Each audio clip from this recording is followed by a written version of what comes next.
Benoît, quelle victoire, 7-6 ce soir face à Vilvoorde, récent tombeur d'Herentals. Alors qu'avant peut-être le début de la rencontre avec un point, on aurait peut-être signé à demain vu l'effectif que vous aviez aujourd'hui.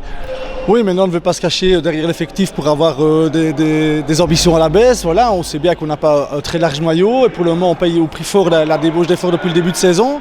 Donc aujourd'hui ce sont nos deux Turcs, Mouka et Erdem. Voilà, tout le monde s'est donné, tout le monde s'est battu. Deux jeunes ont pris leur chance aujourd'hui, c'est vraiment chouette. Mais on perd encore deux joueurs en cours de match, donc c'est vrai que c'est dur au niveau physique pour le moment. Mais c'est une magnifique victoire contre un adversaire vraiment de qualité et qui ne démérite pas sa place en première nationale. On a assisté à 10 premières minutes très équilibrées et après ça on a eu un match complètement fou, assez débridé. Oui, en effet, mais voilà, peut-être nous, à cause de notre maillot, on voulait un petit peu gérer aussi nos efforts en début de match, être surtout bien organisés et ne pas leur donner l'occasion de mener au score, ce qu'ils ont quand même réussi à faire. Et puis on a réussi à inverser la tendance, et puis c'est vrai que le match s'est emballé à un moment donné, on marquait, ils marquaient, des goals déviés, des goals de... Voilà, beaucoup d'enthousiasme, beaucoup d'engagement. Je pense que c'est une belle propagande pour le futsal. Pas toujours le plus beau jeu, mais en tout cas un vrai engagement de la part des deux équipes. Vous vous êtes fait peur à certains moments, vous avez mené 2 fois par 2 goals d'écart et à chaque fois Vilvoorde est revenu.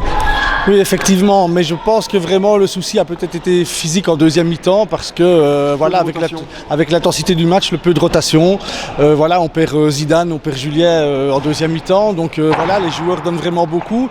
Et bon, c'est vrai que chaque fois qu'on marque un goal, on marque un deuxième goal pour avoir 2 goals d'avance, c'est peut-être un petit relâchement physique ou psychologique à ce moment-là qui fait qu'on est un petit peu loin des hommes, on est un petit peu attentif et ça permet chaque fois à Vilvoorde de revenir dans le match.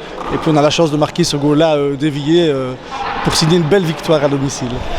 Il reste peu de temps pour penser les plaies puisque dans 5 jours vous rejouez le dernier match du premier tour ici à domicile face à Arscott. En effet, 5 jours, ça va être 5 jours de repos, on ne va pas faire autre chose ici les 5 jours. Tous les joueurs ont besoin maintenant de recharger les batteries, de soigner les bobos, donc le kiné va avoir du boulot aussi.